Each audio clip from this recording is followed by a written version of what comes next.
Welcome to West Virginia and Commonplace.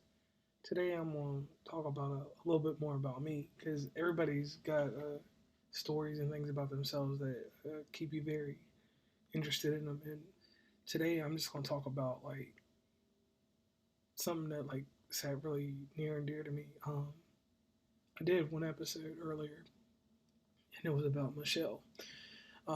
Me and Michelle, we were together for a while, and she's the one that passed away from gastric bypass surgery complications.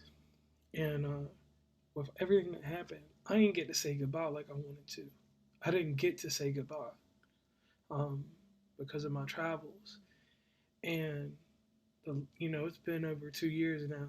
It happened in 2019, and it's like sometimes like it hits. And whenever I'm like close to Cincinnati, because we did a lot of stuff in Cincinnati and Columbus and stuff like that, it like sometimes it just hits me. It's kind of like I wonder why things happened the way they did and why I couldn't say goodbye the way I wanted to. But later on in life, I got to a point where I was able to, like now, like I realized that I did get my goodbye in some ways, but I didn't get the fulfillment that I thought I deserved. So with me, it was kind of like this. We always had like this constant communication going on. Like it was one of those deals where like we talked every single day, even if I was on the road somewhere. We had set times. If I was working at night, like what I do with the Walmart job, and I'm traveling before work, a little bit after work, in between the time I'm asleep, I would wake up to text messages or just even videos, stuff on Snapchat, things, to let me know that she cared and things like that. And it was like when everything happened in those few days after my birthday and then the surgery and like all this quick chaos happened, the last message I got from her was of her blood pressure. And I was able to tell her that I loved her. And I know she read it because I could see that she read it.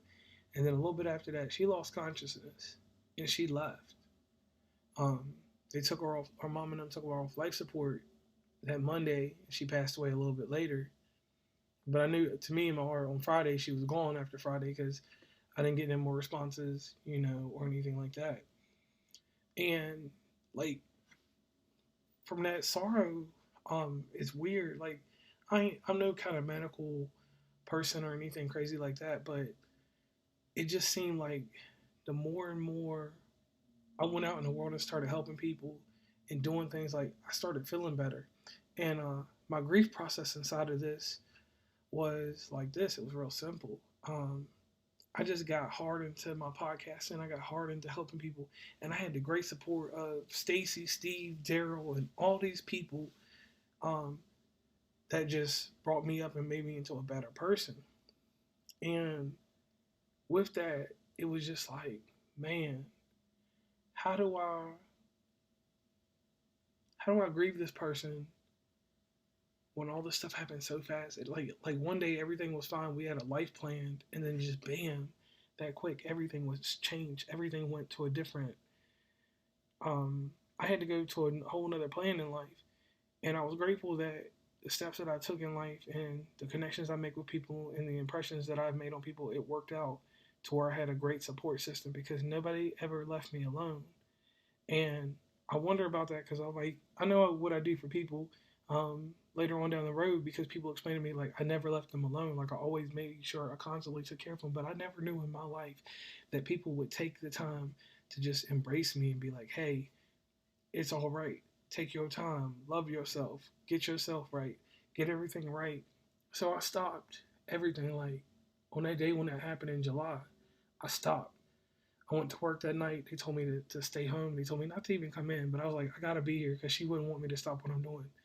And I'm gonna say this, and this is gonna be very controversial, but she helped really build me up into the better person I am on certain things now. Because I was like everybody else. I've always been a good person. We're all good people, but in this instance, I had some flaws to me. Um, I was a wild dude. I was doing whatever I wanted to do, but she always stopped me. Like even like it was just like sometimes she would send me an email because we constantly like if whoever I date, we talk to each other all day long, and it's like I just didn't like just the few days before that when she had her surgery and all that stuff. It was like the contact was there, but it wasn't as tight as it should have been, and I was always leery of her. Like the day she left me, leaving Indiana, going back to Ohio to go have this surgery. When she left me, it just never felt right. I mean, we embraced, kissed, whatever. It just didn't feel right, and we constantly talked. We did the FaceTime, did all this other stuff, and we kept talking, kept going through stuff. And then that Thursday, things got a little weird, and I didn't hear from her that much, just a few messages here and there. And I just never, I don't know, like when something tragic like it happens, like I never lost someone that was that close to me. My father died. That's a different kind of closeness. But like, somebody that went up and down the roads with me and did this and that type of stuff, like it just got to me. And so, um, on her birthday, I just want to say to her, I miss you, and I'm thankful for the time that we had, and I don't want it to ever be in vain. Um, and like I just always every day for her birthday, I'm going to just make sure I always put out an episode, something just to acknowledge her and let the world know that she is always in my heart and she means something to me. And I tell people, embrace the people that you have when you have them, because when those people are gone, they are gone. And it's just memories, moments in between, and you just have to figure out how you're going to take those memories and make them a part of what you're doing later. And this is one of those things every year from now on until I retire from podcasting. I'm going to always make sure I just take some time to do this episode. And it's like the thing with me too is like it's sometimes like your mind. The further I go along in life, and I have a great life with me right now. My life is fine. It's like certain things that we did and different things that happened. You slowly start missing things and you start forgetting things, and it's crazy. Like it was like one day this was my full focus. This was everything I had to do in life.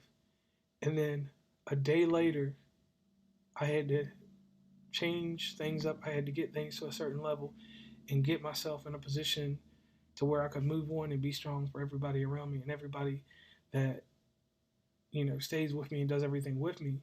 So, to my fans, to everybody, I want you to take that person that you love and let them know that you love them, because if you don't let them know, they can die and never know that they were truly loved. They can just go through the motions with you, but never truly know that they was loved. So on that part, I want to just, say thank you to Michelle. I want to just let everybody know that when you get that Michelle or you get whoever in your life, just treasure them.